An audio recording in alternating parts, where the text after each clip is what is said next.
ce matin, j'aimerais vous enseigner sur la puissance du oui et du non. Je pense que pendant un temps, Dieu nous a beaucoup parlé sur la fidélité. Et ce qui est étonnant, pendant que j'avais commencé à chercher à arrêter cet enseignement, pour entrer dans notre enseignement, et Dieu me disait toujours non, tu dois continuer. Non, tu dois continuer. Et Dieu me disait, ce n'est pas toi qui décides, c'est moi qui décide. Tu dois me soumettre à ma volonté.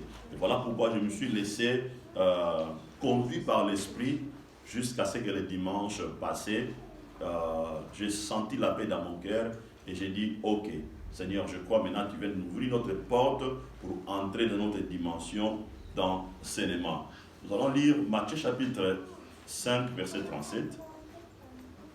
Matthieu chapitre 5, verset 37. Exaucez s'il vous plaît, si tu peux lire Matthieu 5, 37.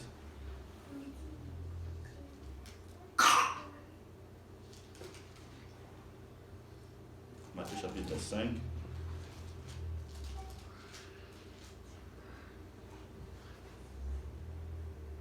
Exaucez, tu peux aller. Mets-toi debout s'il te plaît. Si c'est oui, dites oui. Si c'est non, dites non, tout simplement. Selon qu'on dit en plus vient du mauvais. Ok. Moi, dans ma version, on dit que votre parole soit oui, oui, non, non. Ce que vous ajoutez vient du diable. Vous savez, Dieu m'a montré une image, c'est la semaine passée, d'un enfant qui faisait le jeu de cache-cache. Et il y avait ses copains qui le cherchaient. Et là où l'enfant était allé se cacher, ses copains l'ont retrouvé. J'ai voulu savoir mais pourquoi Dieu m'a montré cette image-là.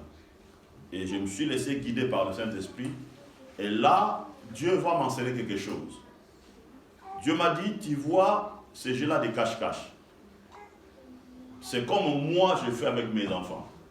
C'est comme moi je fais avec vous. Dieu a dit ceci. Lorsque vous vous cachez, moi Dieu, je viens pour vous découvrir. Et Dieu m'a dit ceci. À chaque moment que je vous découvre, vous devez vous laisser être enseigné par moi. Vous devez vous laisser que moi, Dieu, je puisse vous découvrir pour amener la perfection dans votre vie. Amen.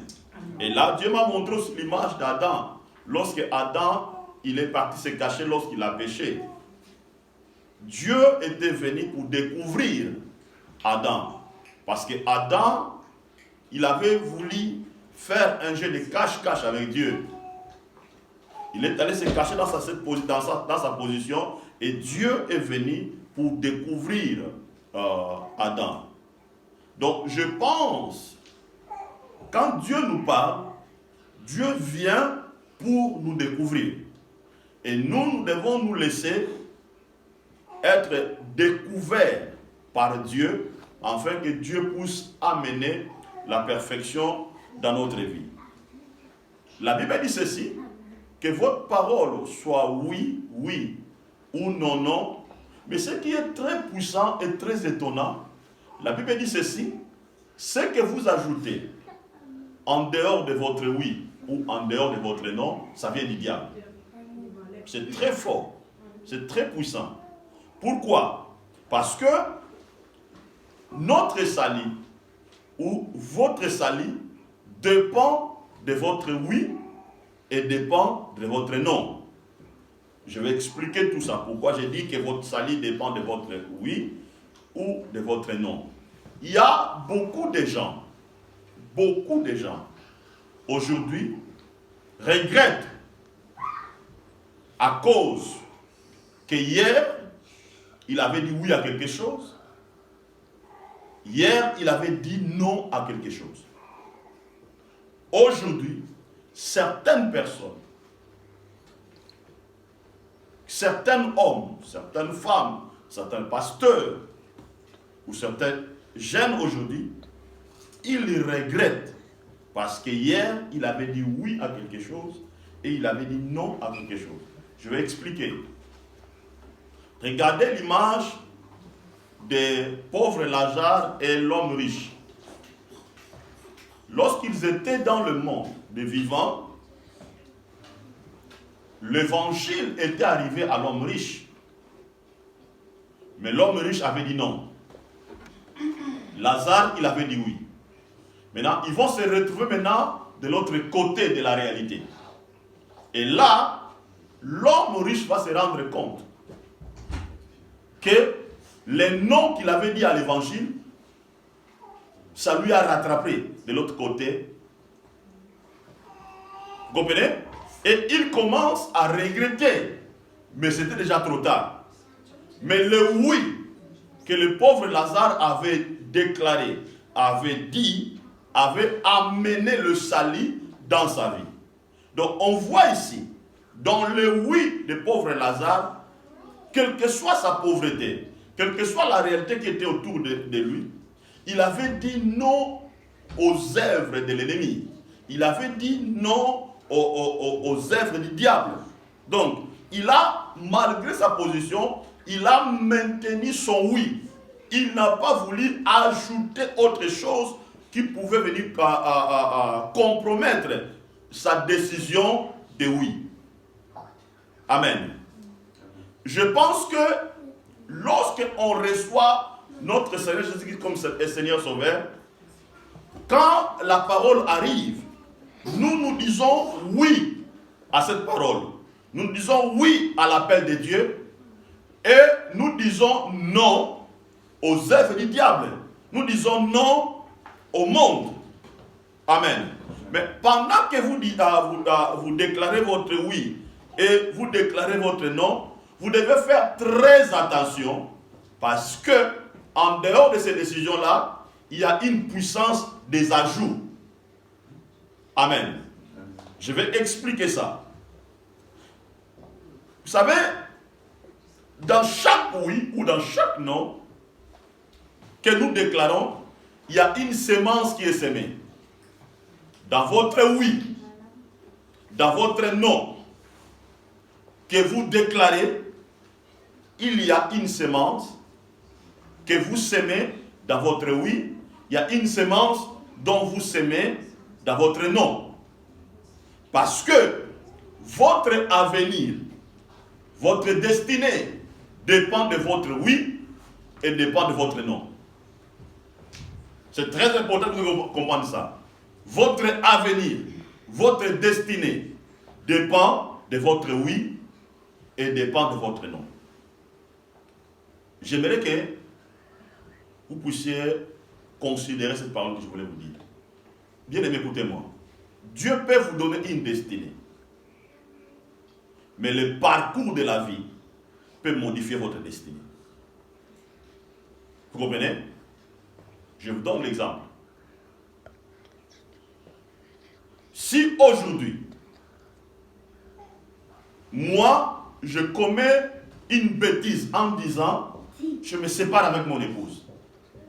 Vous comprenez? Dès que je prends la décision de me séparer avec mon épouse, Dieu a lié une destinée entre elle et moi. Vous comprenez? Si je prends la décision de l'abandonner, ma destinée peut se modifier. Vous êtes d'accord avec moi? Ma destinée peut se modifier.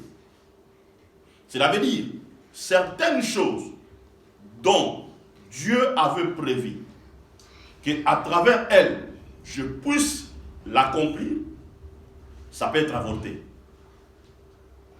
Pourquoi? Parce que dans chaque oui, il y a une sémence qui est semée. Dans chaque oui que nous disons, il y a une puissance qui est dedans. Et c'est que beaucoup de gens ne comprennent pas. Quand tu dis oui à quelque chose, tu dois faire très attention parce que le diable ne voudra jamais que vous puissiez accomplir les décisions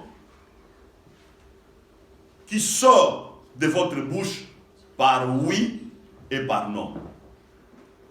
Amen.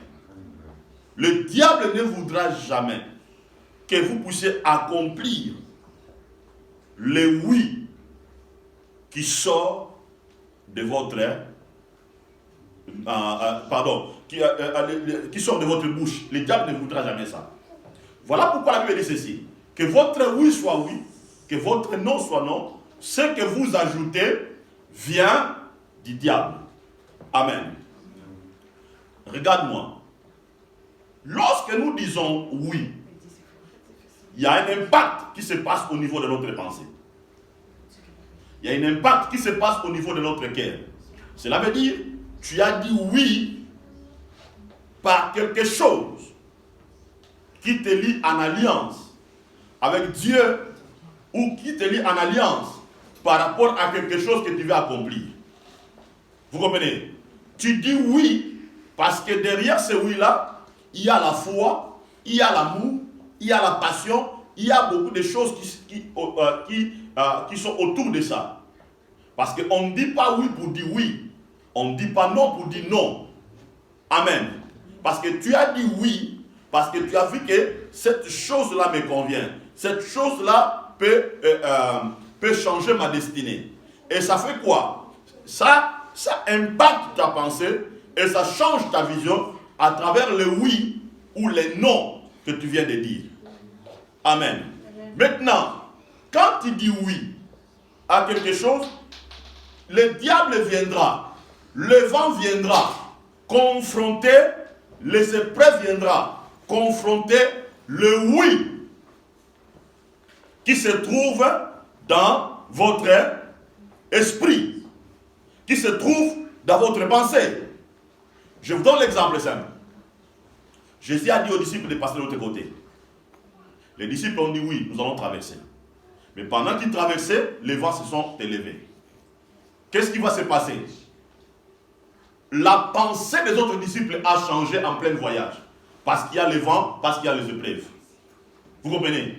Mais Pierre est resté stable dans son affirmation de dire oui à la parole de Christ et de passer de l'autre côté. Maintenant, quand il y a eu cette instabilité, quelque chose vient de s'ajouter aux déclarations ou aux affirmations que les autres disciples avaient fait avant.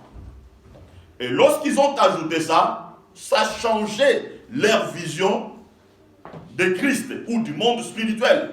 Lorsqu'ils ont vu Jésus venir, ils l'ont appelé fantôme. Vous comprenez? Ils l'ont appelé fantôme. Mais la décision de Pierre, sa déclaration de oui, n'a pas modifié sa vision par rapport à la vision de Christ. Lorsqu'il l'a vu, il a dit non, non, non, non, non, celui-là n'est pas un fantôme. Celui-là, c'est mon maître, à qui j'ai dit oui, à qui j'ai pris la décision de marcher avec lui ensemble. Vous comprenez? Donc, il est resté dans son oui. Il n'a pas ajouté, parce que la Bible déclare, ce que vous ajoutez vient du malin, vient du diable. Est-ce que vous me comprenez? Aujourd'hui, bien aimé,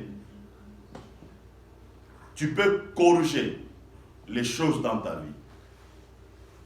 Tu peux corriger certaines choses dans ta vie. Tu peux corriger certaines choses dans ta vie en enlevant les choses dont tu avais ajouté. Amen. Dans votre oui et dans votre non. Je vais encore aller plus loin pour expliquer. Regardez, lorsque Saoul était le roi, lorsque les Philistins sont venus attaquer Israël, Saoul avait dit oui à la guerre. Vous comprenez? Il a dit oui, je veux attaquer le Philistin. Je veux combattre le Philistin. Il a mobilisé toute son armée, il a mobilisé tous les hommes. Il a pris même les géants comme Eliab qui était le grand frère de David. Tous les hommes de guerre étaient là. Mais regardez, lorsque Goliath est sorti, lorsque Saoul et toute son armée ont vu seulement Goliath, les choses ont changé. Vous comprenez? Les choses ont changé. L'ère oui a changé. Dans l'ère oui, ils ont ajouté quoi? Ils ont ajouté la peur. Ils ont ajouté la peur. Pendant au moins 40 jours et 40 nuits, Goliath, il dominait sur Israël. Tout le monde tremblait. Pourquoi? Parce que dans l'ère oui, ils ont ajouté la peur qui venait du diable. Ils ont ajouté une influence négative qui vient du diable. Et ça fait quoi? Ça a corrigé, modifié la décision de oui dont ils avaient pris pour faire la guerre contre les Philistins. Écoutez bien aimés, la taille du problème, la taille des épreuves, la taille de certains défis qui sont en face de toi, ça peut modifier ta décision dont tu avais pris de servir Dieu ou d'accomplir une destinée que Dieu t'a donnée.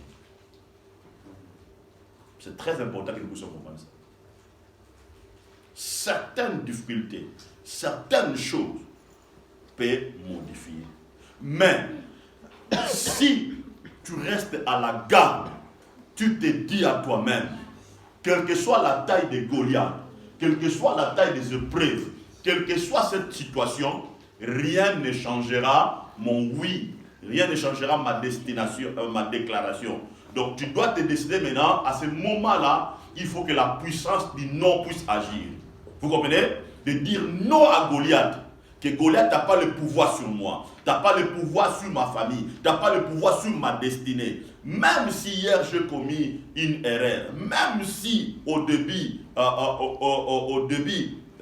du commencement de ma vie, les choses, les décisions que j'avais prises, le oui que j'avais pris, cause des conséquences aujourd'hui dans ma vie, mais Goliath n'a pas le pouvoir de me vaincre. Lorsque tu as cette attitude-là, bien-aimé, certaines choses changeront autour de toi. Parce que c'est à travers ton oui et à travers ton non que tu peux changer les choses. Je vais encore prendre l'exemple de Joseph. Joseph dans la maison de Potiphar. Joseph, il avait une grande destinée de la part de Dieu. Et Joseph, il était conscient de ça. Vous comprenez? Il était conscient de ça. Parce que sa présence dans la maison de Potiphar avait modifié toutes les affaires de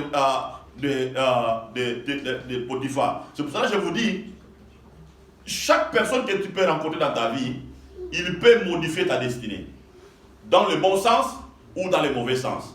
Lorsque Joseph est entré dans la maison de Potiphar, beaucoup de choses ont été modifiées dans la maison de Potiphar.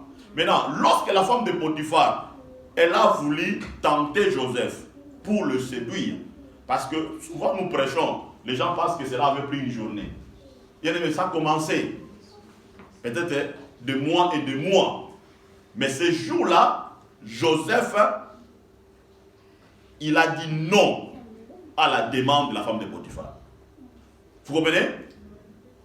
Il a dit non. Mais son nom a fait quoi? Son nom l'a conduit dans la prison. Vous comprenez? Son nom l'a conduit dans la prison. Mais son oui devant Dieu l'a mené à la gloire. Bien-aimé, certains noms que nous disons au diable, ça peut nous coûter. Ça peut amener certaines choses dans notre vie.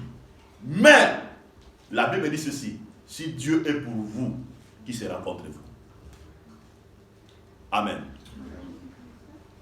Si dans ton nom, Dieu est dedans, Dieu t'amènera le salut.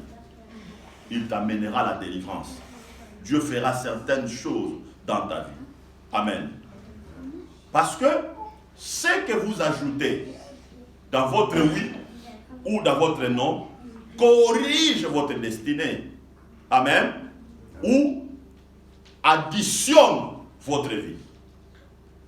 Additionne votre destinée.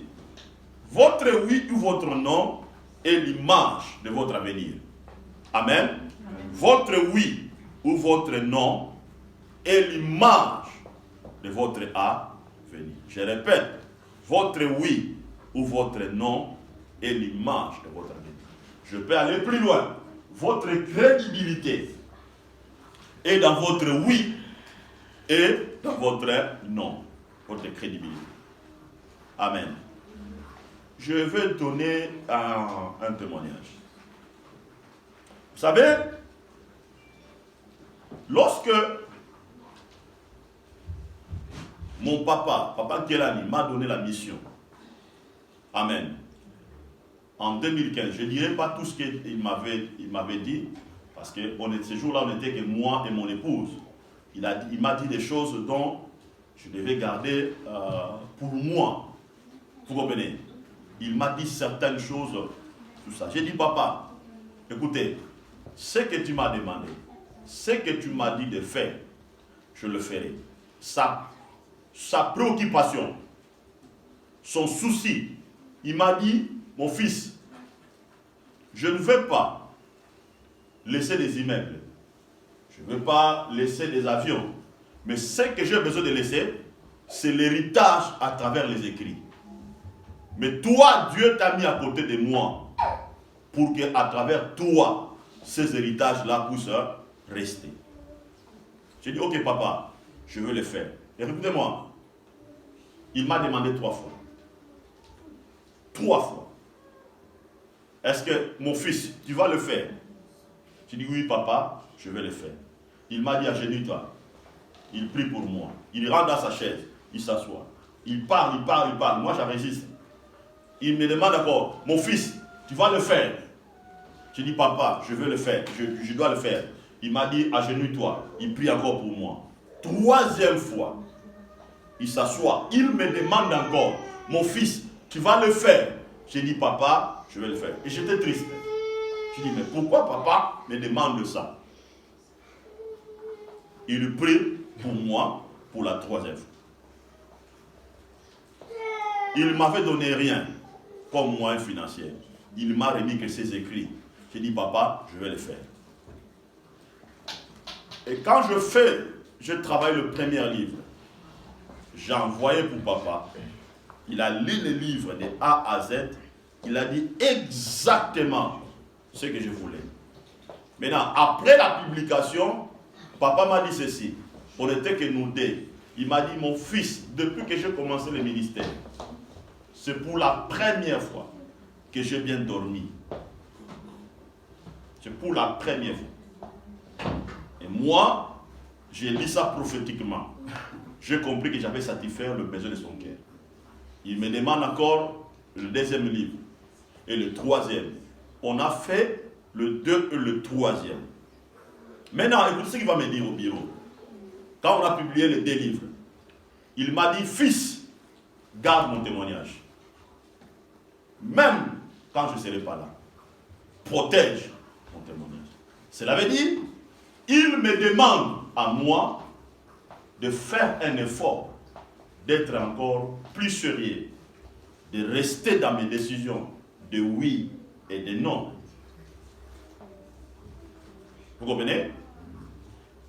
Dans sa maison, il m'a dit, je te considère non seulement comme un fils spirituel, mais je te considère comme mon propre fils biologique. Et là, j'avais pleuré. Je plairais comme un enfant. Vous comprenez? Le vendredi même, quand j'étais au travail, il a appelé pour qu'il parle avec moi. À travers le pasteur Adolphe, je parle avec lui.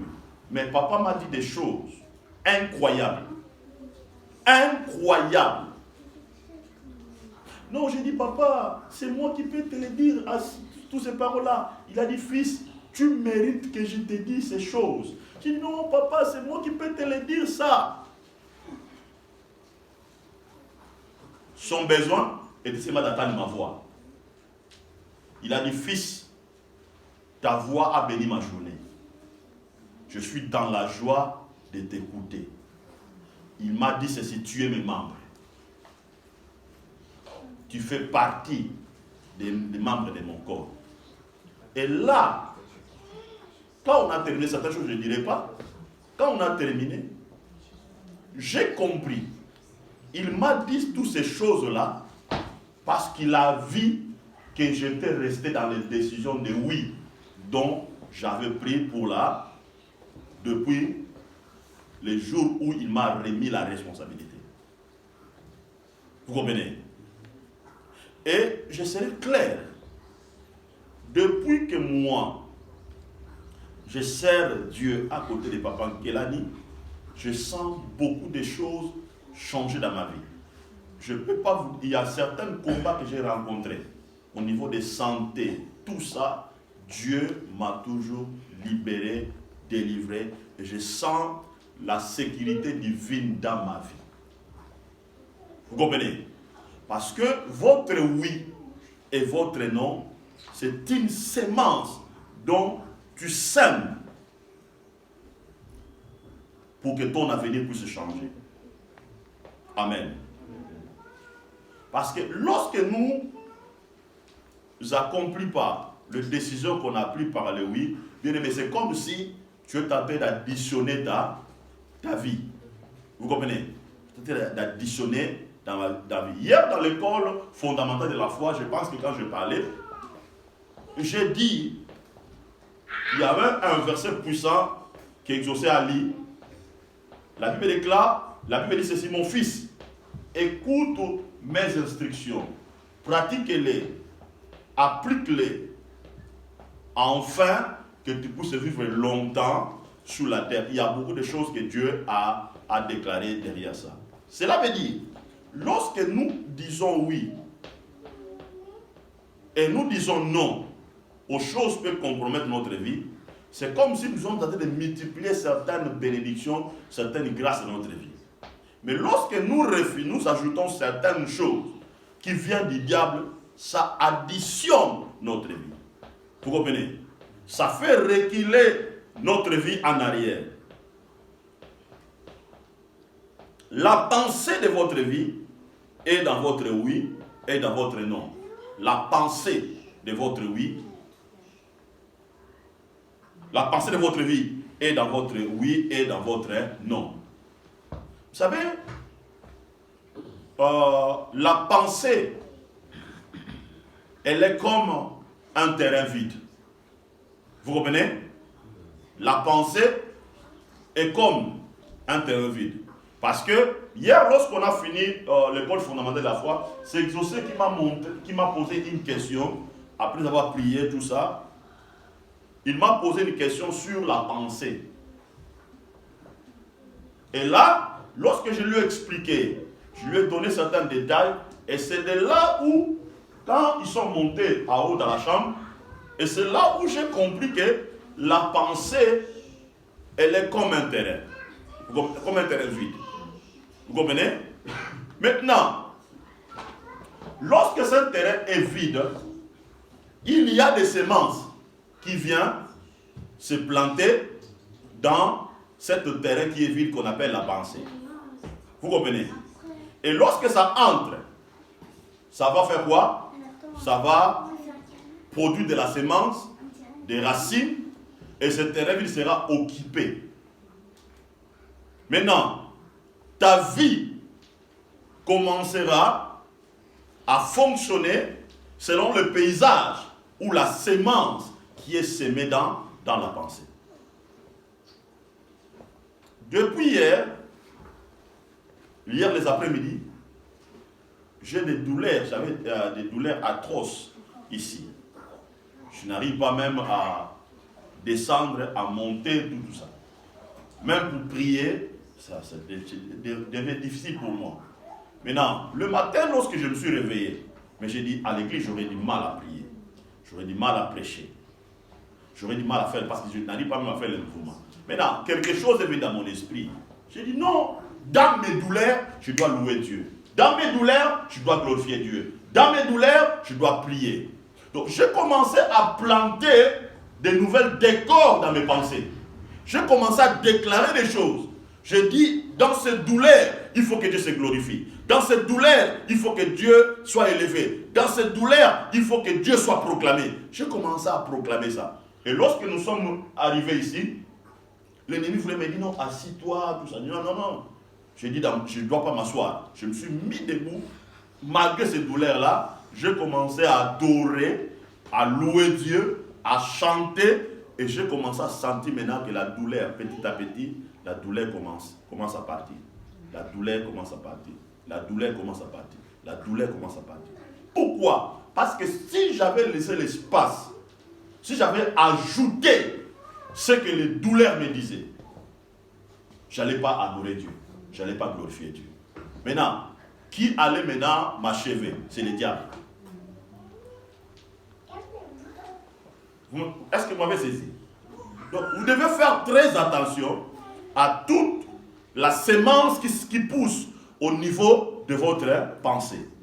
Parce que la parole que Dieu t'a donnée est puissante. Les promesses que Dieu t'a données est puissante. La destinée que Dieu t'a donnée est puissante. Ne permet jamais à personne vient additionner ou modifier la destinée que Dieu t'a donnée. Quelles que soient les circonstances, quelles que soient les épreuves, quelle que soit la réalité, restez décisif dans vos affirmations. Ne permet pas, bien-aimé. Ne permet pas l'Église. Ne permet pas. C'est comme l'image que je vous ai donnée. Même si tu as des talents, même celui qui a réussi, tu vois que non, celui-là a 5. Même si toi tu as un talent, garde ta vision par rapport à ce que tu as. Et Dieu t'amènera au sommet. Dieu t'amènera plus loin. Est-ce que vous me comprenez? Parce que ce qui vient après, par rapport aux choses que Dieu t'a données, ça ne vient pas de Dieu. Ça vient du diable. Exemple de David. Je vais donner mon exemple aussi de David. Maintenant écoutez. Le roi David a été oint par Dieu pour être un roi puissant sous la terre. Et d'ailleurs aujourd'hui en Israël, on parle de David comme le roi le plus puissant en Israël. Et d'ailleurs aujourd'hui on célèbre l'étoile de David. Donc on considère David comme une star en Israël. Mais regardez, lorsque David arrive, il arrive là où Goliath dominait, là où Goliath régnait. Il arrive. Maintenant, David, il avait déjà dit oui à son père pour aller voir ses frères et après apporter la nouvelle comment ses frères se comportaient. Amen. Maintenant, écoutez, il arrive, il voit comment Goliath, il humilie Israël. Le roi Saoul, tout le monde.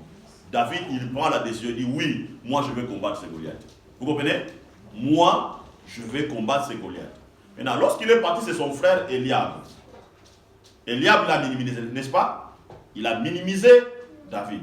Mais David n'a pas voulu ajouter l'attitude de son frère Eliab dans sa décision de oui. Vous comprenez? Il n'a pas voulu ajouter l'attitude négative de son frère dans sa décision de oui. D'ailleurs, qu'est-ce qu'il va faire? Il quitte cet environnement-là pour aller quelque part. Il arrive chez Saoul. Saoul a dit, non, toi tu n'es pas un homme de guerre, d'ailleurs, tout ça. Il a dit tout ce qu'il pouvait dire là. Mais David n'a pas permis. Vous comprenez? Que dans son oui, qu'il puisse ajouter toutes ces paroles-là de Saoul, tout ça. Parce qu'il savait, c'était son vraie occasion pour la reste de sa vie. S'il rate ça, il n'y aura pas pour le deuxième Goliath. Vous comprenez? S'il rate ça, il n'y aura pas encore le deuxième Goliath. Bien aimé, il y a certains combats. Si tu rates ça, c'est fini pour toi. Amen. Si tu rates ça, c'est fini pour toi. Il y a certains combats, lorsque ça se présente, affronte ça jusqu'à la fin. Vous comprenez? Affronte ça jusqu'à la fin. Maintenant, David dit, moi je vais combattre ce Goliath-là. Les gens ont dit, non, non. Il a dit, j'ai déjà pris la décision. Regardez. Lorsque David s'est présenté devant Goliath, Goliath l'a commencé à le minimiser. Vous comprenez? Mais David n'a pas changé sa décision. Vous comprenez? Parce que dans d'autres sens aussi, ça a intimidé Goliath. Il dit, les gens qui sont ici, je connais des géants qui sont ici, mais seulement celui-ci. il a dit des paroles négatives contre David. Mais David a dit non, non, non, je ne peux pas ajouter la paix, tout ça, je ne peux pas ajouter ça. Et il a pris la décision, qu'est-ce qu'il a fait? Il a combattu Goliath et il a triomphé sur Goliath. Donc, si nous voulons triompher dans la vie, si nous voulons avancer dans la vie, nous devons garder notre oui et nous devons garder notre non. Amen. Amen. Les oui et les non te fait grandir à une vie de décision, de détermination, de faire la volonté de Dieu et avoir la force de discerner. Amen. Amen. Cela veut dire le oui te fait grandir dans la vie de décision, de détermination et de faire la volonté de Dieu. Bien aimé, écoutez-moi. Tu dois savoir à qui tu dis oui et tu dois savoir à qui tu dis non. C'est très important. Tu dois savoir à qui tu dis oui et à qui tu dis non. Amen. Parce que certaines choses, comme je vais le dire tout à l'heure, que nous ajoutons, ça peut être fatal pour notre vie. Mais je pense que Dieu, aujourd'hui, il nous éclaire pour mettre tous les ajouts qu'on avait téléchargés dans notre pensée. Nous devons mettre ça à côté. Bien aimé, écoutez-moi. Écoutez-moi très bien.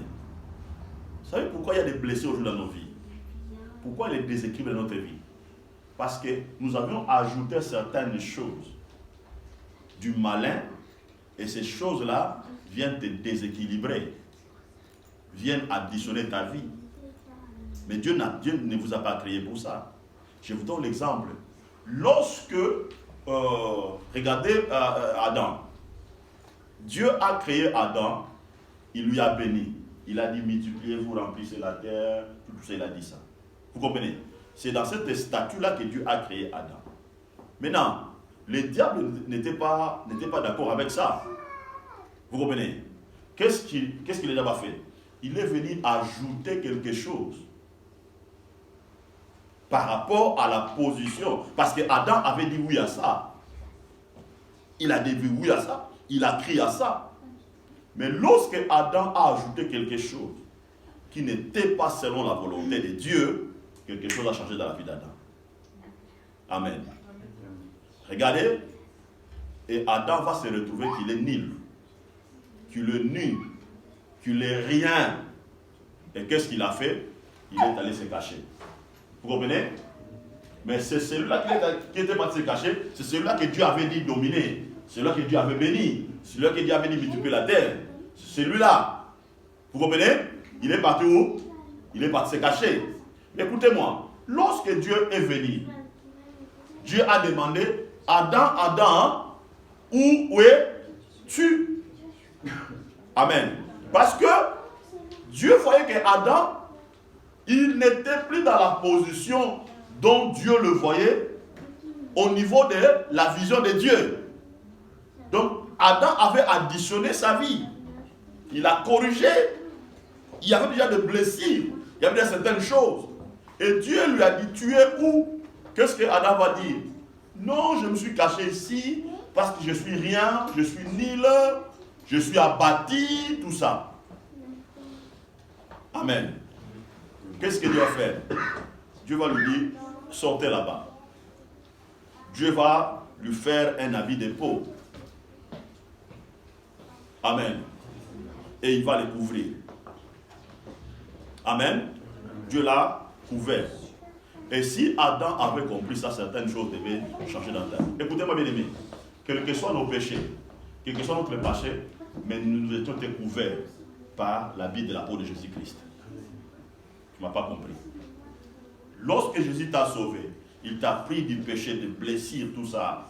Qu'est-ce que le Seigneur a fait? Il t'a couvert de sa protection divine. Maintenant, c'est à toi de se réveiller, de commencer à proclamer des choses. De se dire, je suis la justice de Dieu, Dieu m'a affranchi, je suis libre, de commencer à déclarer des choses, de dire que non, rien ne peut venir modifier ma destinée. Amen. déclarer ces choses-là. Déclarer ces choses-là. Amen. Il y a encore le meilleur pour toi. Amen. Il y a encore le meilleur pour toi. Il y a encore le meilleur pour toi. Il y a encore le meilleur pour toi. Je répète, il y a encore le meilleur pour toi. Excusez-moi de donner ce témoignage ici. Vous connaissez Abigail? Hein? Vous connaissez Abigail?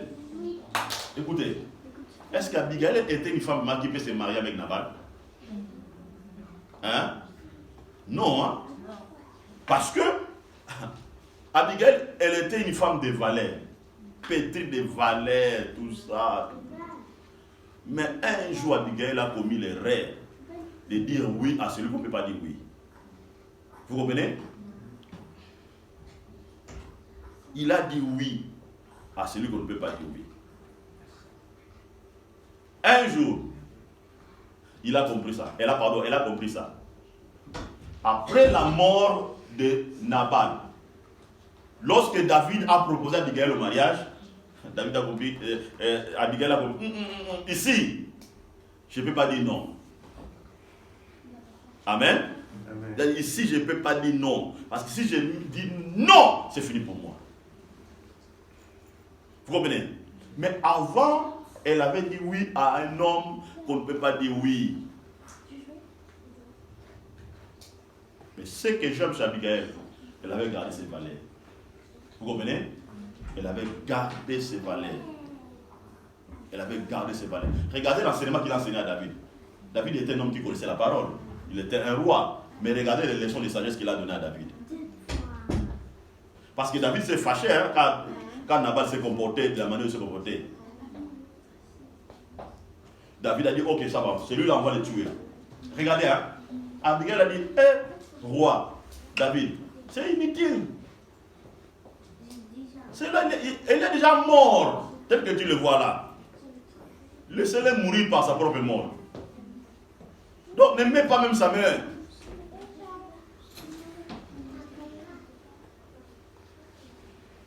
Elle a donné un conseil qui a épargné David. Vous comprenez? Et Dieu a fait son travail. Mais par après, lorsque David a proposé au mariage, il a compris, je ne veux pas rater ça. Ça, c'est vraiment, je ne peux pas commettre encore cette erreur. Bien aimé, écoutez-moi. Le oui que nous disons à Dieu, les non que nous disons au diable, ça peut nous sauver. Dieu, il peut nous épargner. Il peut nous amener plus loin encore davantage. Amen. Amen. On va lire les derniers versets. Jacques chapitre 5, verset 12.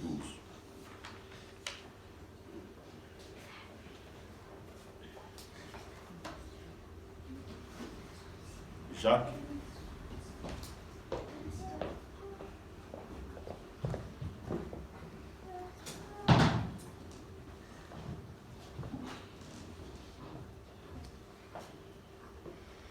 Exaucez, tu peux les s'il vous plaît.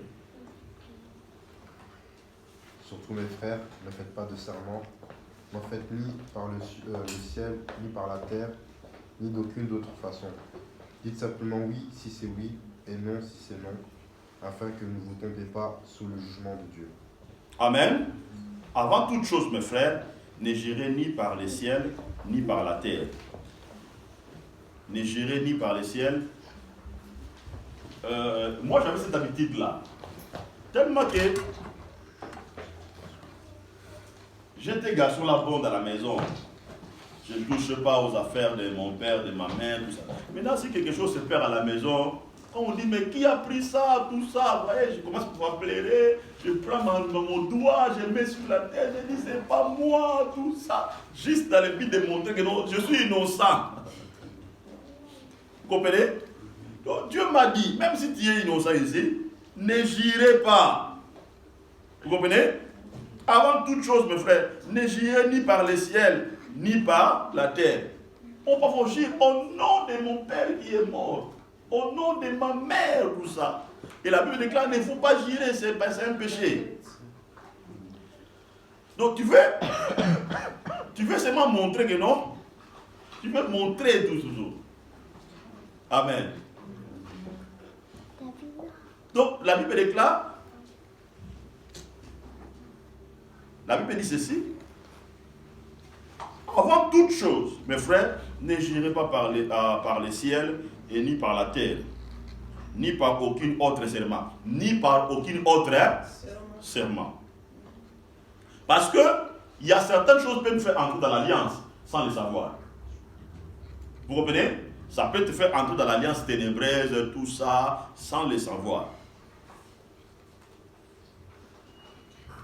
Mais que votre oui soit oui, que votre non soit non, afin que vous ne tombiez pas sous le jugement de Dieu. Amen. Voilà la position dont Dieu nous demande. Au lieu de gérer tout ça. Amen. Mais la Bible déclare que votre oui soit oui, que votre non soit non. Maintenant écoutez, on construit la vie spirituelle ou physique par des décisions fermes. On construit la vie. Amen. On construit la vie ou on construit l'avenir par des décisions fermes. Et c'est ça, ça change toute chose. Amen. Ça change toute chose. C'est comme, je vais vous dire une vérité. Vous savez, Dieu vous a mis sous ma juridiction. Dieu vous a mis sous ma responsabilité. Il y a certaines choses que j'ai compris que pour votre destinée, pour ma destinée ministérielle, il faut que je marche avec vous. Amen. Mais je peux voir certains dysfonctionnements. Je ne peux pas rajouter certaines choses de l'extérieur. Vous comprenez? Certaines idées de dire, ah ça va, si peut-être cela se comporte comme ça, pourquoi ça. Je ne peux pas rajouter certaines choses. Je dois rester dans mes décisions fermes. Je dois rester dans mes oui. Vous comprenez? Parce que j'avais dit oui, je vais vous servir. Oui, je serai à votre service. Vous comprenez? Oui, je vous enseignerai tout ce que Dieu m'a donné. Maintenant, je ne peux pas changer ma position envers toi par rapport aux décisions dont j'avais prises. Vous comprenez? Parce que si mon cœur change avec toi, ce n'est pas une bénédiction pour toi. Je dois garder mon cœur pire pour toi, afin que la grâce de Dieu, la bénédiction éternelle, puisse continuer à couler dans ta vie. Vous comprenez? Donc, il faut avoir certaines décisions fermes.